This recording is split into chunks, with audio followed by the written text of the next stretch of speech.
পাণ্ডবা নির্জলা একাদশীর 2026 ব্রত মাহাত্ম্য। ব্রত কবে? 25 নাকি 26 জুন? একাদশীর সমস্ত নিয়ম, কি খাবেন এবং কি খাবেন না। নমস্কার প্রিয় দর্শক বিন্দু, আশা করি ঈশ্বরের কৃপায় ভালো আছেন এবং সুস্থ আছেন। ভগবানের ভরসা চ্যানেল থেকে নতুন পর্বে আপনাদের সুস্বাগত। বছরের অন্যতম শ্রেষ্ঠ একাদশীর ব্রত হলো পাণ্ডবা নির্জলা একাদশী। শাস্ত্রমতে এই একটি মাত্র ব্রত পালন করলে বছরের 12টি একাদশী ব্রত পালনের সমান পূর্ণ ফল লাভ করা যায়। তাই এই মহাপুণ্যময় একাদশী কবে পালন করতে হবে, কিভাবে পালন করতে হবে এবং এর মাহাত্ম্য কি, সে বিষয়ে আজকে আলোচনা করব।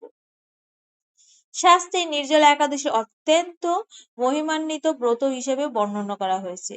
ভগবান শ্রী বিষ্ণুর কৃপা লাভের অসংখ্য উপায় থাকলেও একাদশীর ব্রত পালনকে সবচেয়ে সহজ ও শ্রেষ্ঠ উপায়গুলোর একটি বলা হয়। নাম জপ, যজ্ঞ, তপস্যা, পুজো অর্চনা এসবের মাধ্যমে যে সব ভগবানের কৃপা লাভ করা যায়, তেমনি ভক্তি ভরে একাদশী পালন করলেও ভগবানের বিশেষ অনুগ্রহ প্রাপ্ত হওয়া সম্ভব। একাদশীকে হরিবাসর বলা হয়। এই পবিত্র তিথিতে ভক্তি ভরে উপবাস ও ভগবানের স্মরণ করলে জীবনের পাপ ক্ষয় হয় এবং পরম কল্যাণ লাভ করা যায়। প্রতিটি একাদশীর নিজস্ব মাহাত্ম্য রয়েছে। তবে বছরে 24টি একাদশীর মধ্যে পাণ্ডবা নির্জলা একাদশী বিশেষভাবে শ্রেষ্ঠ বলে গণ্য করা হয়েছে। এই একাদশীকে ভীম একাদশীর নামেও ডাকা হয়। এর পেছনে একটি প্রসিদ্ধ কাহিনী রয়েছে। একসময় মহর্ষি ব্যাসদেব পাণ্ডবদের একাদশী ব্রতের মাহাত্ম্য বর্ণনা করেছিলেন। তিনি বলেছিলেন, একাদশী দিনে অন্ন ও শস্য ভক্ষণ করলে গুরুতর পাপের সৃষ্টি হয়। তখন ভীমসেন তখন বিনয়ের সঙ্গে বললেন যে তিনি অত্যন্ত ভোজন প্রিয় হওয়ার প্রতি মাসে একাদশী উপবাস পালন করা তার পক্ষে সম্ভব নয়। তখন ব্যাসদেব তাকে বললেন, হে ভীম, যদি তুমি সমস্ত একাদশী পালন করতে অসমর্থ হও, তবে জ্যৈষ্ঠ মাসের শুক্লপক্ষে নির্জলা একাদশীর ভক্তি ভরে পালন করো। এই একটি মাত্র ব্রত পালন করলেই বছরের অন্যতম একাদশীর সমতুল্য পূর্ণ ফল লাভ করা যাবে। এই কারণেই পাণ্ডবা নির্জলা একাদশীর এত মহিমান্বিত বলে বিবেচিত হয়। শাস্ত্রে আরো বলা হয়েছে, অজান্তে ব্রত পালনে কোনো ত্রুটি বা দোষ হয়ে থাকলেও এই নির্জলা একাদশী ব্রত সেই দোষ দূর করতে সহায়তা করে। অনেক সময় অসাবধানতাবশত কিছু ভুল হয়ে যায়, যার ফলে ব্রতের পূর্ণ ফল লাভ করা যায় না। কিন্তু ভক্তি ভরে নির্জলা একাদশী পালন করলে সেই ত্রুটিগুলি দূর হয়ে যায় এবং ভগবানের বিশেষ কৃপা লাভ হয়। এই ব্রতের আরেকটি বিশেষ মাহাত্ম্য হলো সকল তীর্থযাত্রার সমতুল্য পুণ্য ফল। শাস্ত্রে বলা হয়েছে, পৃথিবীর অসংখ্য তীর্থ পরিভ্রমণ করে যে পুণ্য লাভ হয়, ভক্তি ভরে নির্জলা একাদশীর এই পালন করলেও সেই পুণ্য লাভ করা যায়। কারণ সমস্ত তীর্থ, যজ্ঞ ও ধর্মকর্মের মূল উদ্দেশ্য হলো ভগবানকে সন্তুষ্ট করা। এই পবিত্র তিথিতে দান, জপ, পাঠ, কীর্তন, সেবাকর্ম কিংবা যে কোনো শুভকর্ম অক্ষয় পুণ্য প্রদান করে। সাধারণত অন্যান্য পুণ্যকর্মের ফল একসময় ক্ষয় হয়ে যায়, কিন্তু এই নির্জলা একাদশীর দিনে সম্পাদিত ধর্মকর্ম অক্ষয় ফল প্রদান করে বলে শাস্ত্রে উল্লেখ রয়েছে। এছাড়াও পক্ষবর্তিনী দ্বাদশীও সংযোগ থাকলে এই ব্রতের মাহাত্ম্য আরো বৃদ্ধি পায়। শাস্ত্র কারণগত বলেছেন যে এই সময়ে ভক্তি ভরে উপবাস পালন করলে অসংখ্য যজ্ঞের সমতুল্য পূর্ণ ফল লাভ করা যায়। অনেকেই প্রশ্ন করেন যে নির্জলা একাদশী কি অবশ্যই জল ত্যাগ করতে হবে? শাস্ত্র মতে যাদের শারীরিক সামর্থ্য রয়েছে তারা সম্পূর্ণ নির্জলা উপবাস পালন করতে পারেন। তবে যাদের স্বাস্থ্যগত কারণে যদি তা সম্ভব না হয়, তাহলে ভক্তি ভরে ফলাহার বা সীমিত উপবাস করা যেতে পারে।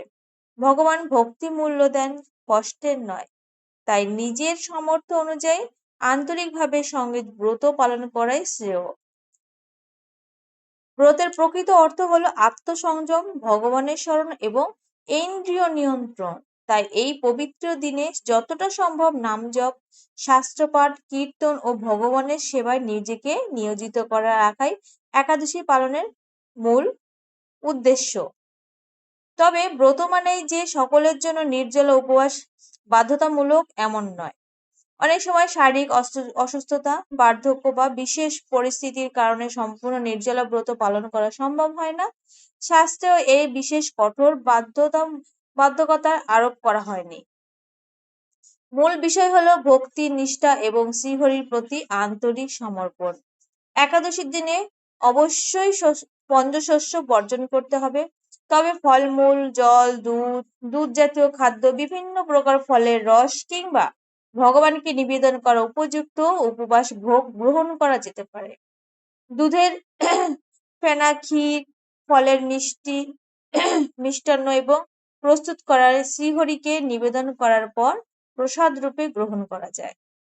যদি শুধুমাত্র ফলাহার থাকা সম্ভব না হয়, তবে নিরামিষ সবজি রান্না করেও গ্রহণ করা যেতে পারে। তবে যতদূর সম্ভব ফলাহার থাকাই শ্রেয়। বিশেষ করে যারা কর্মসূত্রে প্রবাসে থাকেন বা কঠোর পরিশ্রমে কাজ করেন, তাদের জন্য কিছুটা সহজ নিয়মে ব্রত পালন করার অনুমতি রয়েছে। এক্ষেত্রে মিষ্টি আলু, মিষ্টি কুমড়ো, ফুলকপি, কাঁচকলা, বিভিন্ন প্রকারের বাদাম, বিভিন্ন দিয়ে উপযুক্ত ভোগ প্রস্তুত করা যেতে পারে। সেই ভোগ ভগবানকে নিবেদন করে প্রসাদ রূপে গ্রহণ করলে ব্রতের বিধান রক্ষক হয়। তবে একাদশীর দিনে কিছু খাদ্য অবশ্যই বর্জনীয়। বিশেষ করে পঞ্চশস্য সম্পূর্ণরূপে পরিত্যাগ করতে হবে। ধান জাতীয় খাদ্য, গম জাতীয় খাদ্য, বিভিন্ন প্রকার ডাল এবং শস্যজাত দ্রব্য একাদশীতে গ্রহণ করা উচিত নয়। অনেকেই প্রশ্ন করেন, আটার রুটি খেলে কি ব্রত হয়? শাস্ত্র মতে গম ও পঞ্চশস্যের অন্তর্ভুক্ত, তাই আটার রুটি একাদশীর দিনে বর্জনীয়। এছাড়া সর্ষে, বিভিন্ন প্রকার ডাল ও শস্য জাতীয় মশলা ব্যবহার থেকেও বিরত থাকার পরামর্শ দেওয়া হয়েছে। একাদশী ব্রতের মূল উদ্দেশ্য হলো ইন্দ্রিয় সংযম, ভগবত স্মরণ এবং আত্মশুদ্ধি। তাই এই দিনে যতটা সম্ভব সরল আহার, নাম জপ করতে হবে এবং শাস্ত্র পাঠ এবং ভগবানের সেবায় নিজেকে নিয়োজিত রাখাই শ্রেয়। একসময় মহর্ষি জৈমিনী তার গুরু ব্যাসদেবকে প্রশ্ন করেছিলেন, একাদশী ব্রত কেন এত গুরুত্বপূর্ণ? এই ব্রতের উৎপত্তি কিভাবে এবং এই ব্রত পালন করলে কি ফল লাভ হয়? তখন ব্যাসদেব মুনি এক গভীর আধ্যাত্মিক কাহিনী বর্ণনা করেন। তিনি বললেন, সৃষ্টির প্রারম্ভে ভগবান এই জগৎ সৃষ্টি করেন এবং মানব জাতিকে পৃথিবীর প্রতিষ্ঠিত করেন। কিন্তু তখন মানুষের জন্য কোনো ধর্মশাস্ত্র, কোনো বিধি নিষেধ বা যে কোনো প্রচলিত ছিল না। ফলে মানুষ নিজেদের ইচ্ছা মতো জীবনযাপন করত এবং নানাবিধ পাপে লিপ্ত হতো। পাপীদের শাস্তি প্রদানের জন্য ভগবান এক ভয়ঙ্কর সত্তার সৃষ্টি করেছেন, যার নাম হলো পাপ পুরুষ। অসংখ্য গুরুতর পাপ যেমন ব্রহ্মহত্যা, মদ্যপান, চুরি, পরস্ত্রীগমন এবং অন্যান্য অধর্মিক কর্মের প্রতীকী রূপ দিয়ে পাপ পুরুষের দেহ গঠিত হয়েছিল। যখন মানুষ পাপে লিপ্ত হতো, তখন সেই পাপের ফলে তাদের নরকে যন্ত্রণা ভোগ করতে হতো। একদিন ভগবান শ্রী বিষ্ণু জগৎ পরিভ্রমণ করতে করতে যমলোকে উপস্থিত হলেন। যমরাজ ভগবানকে দেখে সিংহাসন থেকে উঠে এসে প্রণাম করে বললেন এবং যথাযথ যোগ্য সম্মান দিয়ে আসন গ্রহণ করালেন। এরপর তিনি ভগবানের সেবা করতে লাগলেন। সেই সময় ভগবান নরকে অসংখ্য জীবের দুঃখ কষ্ট প্রত্যক্ষ করে অত্যন্ত করুণা বিমল হয়ে পড়লেন। জীবদেহে মুক্তির জন্য তিনি এক মহৎ উপায়ের চিন্তা করতে লাগলেন। পরবর্তীকালে সেই করুণাই ফলস্বরূপ একাদশী তিথির আবির্ভাব ঘটে, যা জীবের পাপ ক্ষয় ও পরম কল্যাণের পথ উন্মুক্ত করে দেয়। ভগবান শ্রী বিষ্ণু যমরাজের সঙ্গে বিভিন্ন বিষয় নিয়ে আলোচনা করেছিলেন। এমন সময় হঠাৎ দক্ষিণ দিকের নরক থেকে ভয়ঙ্কর আর্তনাদ ও হৃদয় বিদারক চিৎকার তার কর্ণগোচর হলো। সেই অসহ্য কান্না ও যন্ত্রণার শব্দে চারিদিক যেন ভারী হয়ে উঠল। ভগবান বিস্মিত হয়ে যমরাজকে জিজ্ঞাসা করলেন, হে যমরাজ, এই ভয়াবহ আর্তনাদের কারণ কি? যমরাজ বিনম্রভাবে উত্তর দিলেন, প্রভু, দক্ষিণ দিকে এই নরকুণ্ডলে পৃথিবীর সেই সকল মানুষ যন্ত্রণা ভোগ করছে, যারা মানব জন্ম লাভ করেও নানাবিধ পাপকর্মে লিপ্ত হয়েছে। আপনার সৃষ্টির মধ্যে মানুষ সর্বশ্রেষ্ঠ জীব হলেও যখন সে ধর্ম, ন্যায় ও মানবতার পথ থেকে বিচ্যুত হয়, তখন তার চেয়ে ভয়ঙ্কর আর কেউ হয় না। কারণ পশু তার স্বভাব বসে কাজ করে, কিন্তু মানুষ জেনে শুনে অন্যায় করে। মানব জন্মের প্রকৃত মহিমা হলো মনুষ্যত্ব, কিন্তু জন্ম মাত্রই কেউ প্রকৃত মানুষ হয়ে ওঠে না।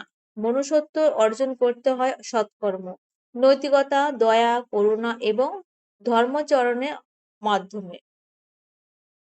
যে ব্যক্তি এইসব গুণ থেকে দূরে সরে যায়, সে নিজের মানসিক মর্যাদাকেই নষ্ট করে ফেলে। যমরাজের কথা শুনে ভগবান গভীর চিন্তায় মগ্ন হলেন। এরপর তিনি স্বয়ং সেই নরকসমূহ পরিদর্শনের ইচ্ছা প্রকাশ করলেন। যমরাজ তাকে সঙ্গে নিয়ে দক্ষিণ দিকের বিভিন্ন নরককুণ্ডে উপস্থিত হলেন। সেখানে গিয়ে ভগবান দেখলেন অসংখ্য জীব তাদের নিজ নিজ পাপ কর্মের ফল ভোগ করছে। কেউ অনুশোচনা কাতর, কেউ অসহ্য যন্ত্রণায় আর্তনাদ করছে, কেউ দৃশ্য এতই করুণা ও হৃদয় বিদারক ছিল যে ভগবান হৃদয় করুণায় ভরে উঠল। নিজেরই সৃষ্টি জীবনের এমন দুর্দশা দেখে তিনি অত্যন্ত ব্যথিত হলেন। তিনি ভাবতে লাগলেন, আমি তো এই জীবদের কল্যাণের জন্য সৃষ্টি করেছি। তারা অজ্ঞতার ও মায়ার বশবর্তী হয়ে পাপ কর্মে লিপ্ত হয়েছে এবং আজ তারাই ফলস্বরূপ এমন ভয়ঙ্কর কষ্ট ভোগ করেছে।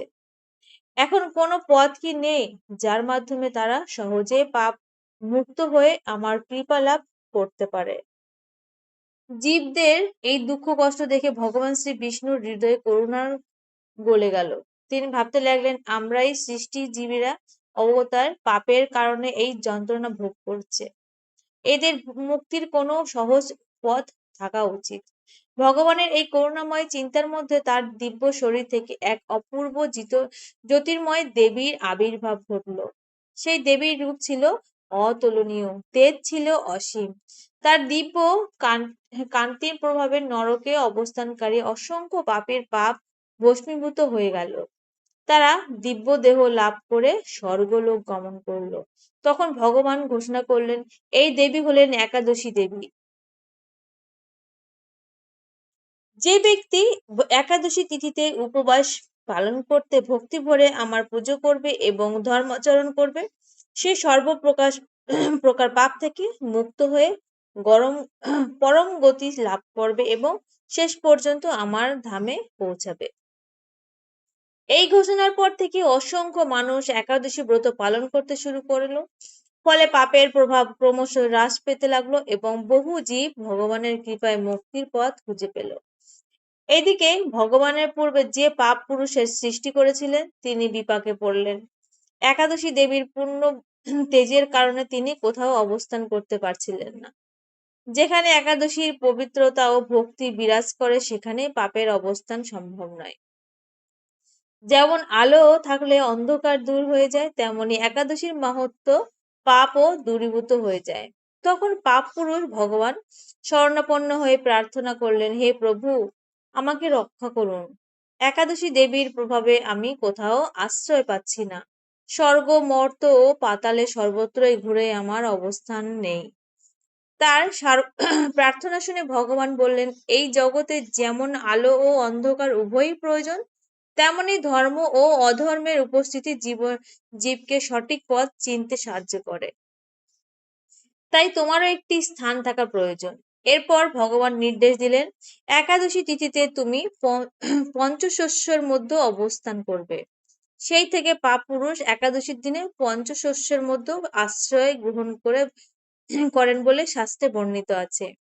এই কারণে একাদশী তিথিতে ধান, গম, ডাল ও অন্যান্য শস্যজাতীয় খাদ্য বর্জন করার বিধান দেওয়া হয়েছে।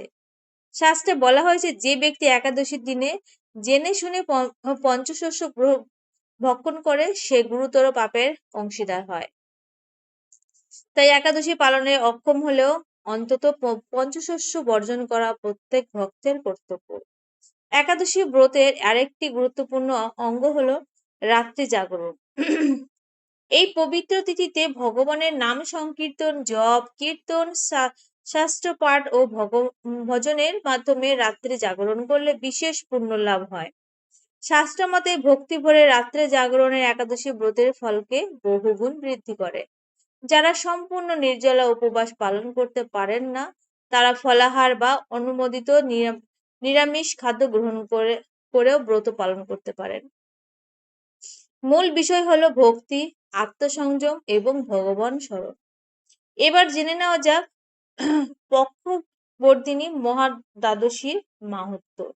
শাস্ত্রে বর্ণিত রয়েছে বিশেষ তিথি যোগে যখন মহাদ্বাদশী উপস্থিত হয় তখন এই দিনে ব্রত ও উপাসনা করলে অসাধারণ পুণ্য লাভ হয়। এই তিথি ভগবানের ভক্তদের জন্য অত্যন্ত কল্যাণকর এবং পাপ ক্ষয়কারী বলে বিবেচিত। এই দিনে ভগবানকে ভক্তি করে অর্ঘ্য নিবেদন করে প্রার্থনা করা হয়, হে জগন্নাথ, আপনি এই সংসার সমুদ্র পার হওয়ার একমাত্র নৌকা। আপনি পাপ রূপ অন্ধকারে বিনাশকারী, নরক রূপ অগ্নিও প্রশমকারী এবং জন্ম মৃত্যুর দুঃখ থেকে মুক্তিদাতা। আমি এই ভবসাগরে নিমজ্জিত, আপনার কৃপায় আমাকে উদ্ধার করুন। আমাকে আপনাকে আমার বারবার প্রণাম। এরপর ভক্তি ভরে ভগবানের চরণে অর্ঘ্য, নৈবেদ্য, ফলমূল ও অন্যান্য উপচার নিবেদন করে পুজো সম্পূর্ণ করতে হয়। আন্তরিক ভক্তি ও শুদ্ধ চিত্তে সম্পাদিত এই উপাসনাই ভগবানের কৃপা লাভের সর্বোত্তম উপায়। মহর্ষিগণ বলেছেন, যে ব্যক্তি যথাযথ নিয়মে উপবাস, পুজো, জপ, কীর্তন এবং রাত্রি জাগরণে এই ব্রত পালন করেন তিনি অনায়াসে বহু অশ্বমেধ যজ্ঞের সমতুল্য পুণ্য লাভ করেন। এটাই পক্ষবর্ধিনী মহাদ্বাদশীর ব্রত পালনের বিশেষ মাহাত্ম্য। এবার পবিত্র পাণ্ডবা নির্জলা একাদশী ব্রতের মাহাত্ম্য সম্পর্কে জানা যায়। জ্যৈষ্ঠ মাসের শুক্লপক্ষে এই নির্জলা একাদশী সম্বন্ধে ব্রহ্মবৈবর্ত পুরাণে শ্রী ভীমসেন ও মহর্ষি ব্যাসদেবের একটি প্রসিদ্ধ সংলাপ বর্ণিত রয়েছে। মহারাজ যুধিষ্ঠির ভগবান শ্রীকৃষ্ণকে বললেন, হে জনার্দন, আমি অপরা একাদশীর মাহাত্ম্য শ্রবণ করেছি, এখন জ্যৈষ্ঠ মাসের একাদশীর নাম ও মাহাত্ম্য কৃপা করে বর্ণনা করুন। শ্রীকৃষ্ণ বলেছেন, এই একাদশীর মাহাত্ম্য মহর্ষি ব্যাসদেব বর্ণনা করেছেন, কারণ তিনি সর্বশাস্ত্রীয় তত্ত্ব ও অর্থ সম্যকভাবে অবগত। তখন যুধিষ্ঠির মহর্ষি ব্যাসদেবকে বললেন, হে মহর্ষি দ্বৈপায়ন, আপনি আমাকে বহু ধর্ম কথা শ্রবণ করিয়েছেন, এখন এমন এক ধর্মের কথা বলুন যা কলিযুগের মানুষের জন্য সহজ সাধ্য কিন্তু মহা ফলদায়ক। ব্যাসদেব বললেন, হে রাজন, কলিযুগে মানুষের পক্ষে কঠোর ধর্মাচরণ করা অত্যন্ত কঠিন। তাই আমি তোমাকে এমন এক ব্রতের কথা বলছি যা অল্প আয়াসে মহাপুণ্য প্রদান করে। উভয় পক্ষের একাদশীর উপবাস পালন করা উচিত। একাদশীর দিনে স্নান করে শুচি বস্ত্র পরিধান করে ভগবান শ্রীকৃষ্ণের পুজো করবে এবং দ্বাদশীতে ব্রাহ্মণ ভোজন করিয়ে নিজে প্রসাদ গ্রহণ করবে। যে ব্যক্তি এই ব্রত পালন করে সে মহাপাপ থেকেও মুক্তি লাভ করে। এই কথা শুনে ভীমসেন অত্যন্ত উদ্বিগ্ন হয়ে বললেন, হে পিতামহ, আমার মাতা কুন্তী, দ্রৌপদী, ভ্রাতাগণ যুধিষ্ঠির, অর্জুন, নকুল ও সহদেব সকলেই একাদশীর উপবাস পালন করেন এবং আমাকেও পালন করতে বলেন, কিন্তু আমার হৃদয়ে এমন প্রখর ক্ষুধা জাগে যে আমি উপবাস করতে সম্পূর্ণ অসমর্থ। তখন ব্যাসদেব বললেন, হে ভীম, যদি তোমার স্বর্গ ও পরম গতি লাভের ইচ্ছে থাকে তবে একাদশীতে ভোজন করবে না। ভীম পুনরায় বললেন, হে মহর্ষি, আমি দিনে একবার ভোজন করেও কষ্টে থাকি, তাই প্রতি মাসে একাদশী পালন আমার পক্ষে সম্ভব নয়। এমন কোনো ব্রত বলুন যা বছরে একবার পালন করলে সকল একাদশীর ফল লাভ করা যায়। তখন ব্যাসদেব বললেন, জ্যৈষ্ঠ মাসের শুক্লপক্ষে নির্জলা একাদশী সেই মহাপুণ্যময় ব্রত এই দিনে জল পর্যন্ত পান না করলে, উপবাস পালন করলেও বছরের সমস্ত একাদশীর সমান পুণ্য লাভ করা হয়। যদি অন্য একাদশী কখনো ত্রুটি বা ব্রতভঙ্গ হয়ে থাকে, তবে এই একটি মাত্র নির্জল একাদশী সেই সকল দোষ দূর করে দেয়। তিনি আরো বললেন, এই একাদশীর দিনে সূর্যোদয় থেকে দ্বাদশীর দিন পর্যন্ত যথাযথ সম্ভব নির্জলা উপবাস পালন করবে। পরের দিন দ্বাদশীতে স্নান করে ভগবান শ্রীহরির পুজো করে ব্রাহ্মণদের দান করবে এবং তাদের ভোজন করিয়ে পরে নিজে প্রসাদ গ্রহণ করবে। শাস্ত্রে বর্ণিত আছে, এই একাদশী ব্রতের ফলে সারা বছর সমস্ত একাদশীর পূর্ণ ফল লাভ করা যায়। ভগবান শ্রীকৃষ্ণ স্বয়ং বলেছেন, যারা আন্তরিকভাবে তার শরণ গ্রহণ করে এই ব্রত পালন করেন, তারা সর্বপ্রকার পাপ থেকে মুক্তি লাভ করেন। কলিযুগে যজ্ঞ, তপস্যা ও অন্যান্য কঠোর সাধনা যথাযথভাবে সম্পন্ন করা কঠিন, কিন্তু একাদশী ব্রত ভক্তি ভরে পালন করলে সহজে ভগবানের কৃপা লাভ করা যায়। বিশেষ করে নির্জলা একাদশী ধন, ধান্য, পুণ্য ও পরম গতি প্রদানকারী বলে শাস্ত্রে প্রশংসিত হয়েছে। এই ব্রত পালনকারীর নিকটে যমদূতগণ আসতে পারেন না, বরং ভগবানের বিষ্ণু দূতগণ তাকে বৈকুণ্ঠ ধামে নিয়ে যায় বলে পুরাণে বর্ণিত হয়েছে। ভীমসেন সেই দিন থেকে এই ব্রত পালন করতে শুরু করেন। তার দ্বারাই এই ব্রত বিশেষভাবে প্রসিদ্ধ হওয়ার সঙ্গে ভীম একাদশী বা পাণ্ডবা নির্জলা একাদশী বলা হয়। এই নির্জলা একাদশীর তীর্থস্থান, দান, জপ, কীর্তন, শাস্ত্রপাঠ এবং ভগবানের সেবা ও যে কোনো শুভ কর্ম অক্ষয় পুণ্য প্রদান করে। যে ব্যক্তি ভক্তি ভরে এই ব্রত পালন করেন, তিনি ভগবান বিষ্ণুর কৃপা লাভ করেন, বৈকুণ্ঠ প্রাপ্ত হন। এই হলো পবিত্র পাণ্ডব নির্জলা ও বা ভীম একাদশী ব্রতের মাহাত্ম্য। শাস্ত্র মতে এই ব্রত ভক্তের জীবনে পাপ ক্ষয়, পুণ্য বৃদ্ধি এবং ভগবত প্রেম লাভের মহামূল্যবান সাধন। পালনের সময় ভগবানের নিকটে প্রার্থনা করে নিম্নলিখিত এই মন্ত্র জপ করা যেতে পারে। ওং একাদশী ব্রতং দেব কৃতং মায়া জনার্দন প্রসিদ সম্মুখ নাথ জ্ঞান দৃষ্টি প্রদ ভব। অর্থাৎ, হে জনার্দন, আমি আপনার উদ্দেশ্যে একাদশী ব্রত পালন করেছি।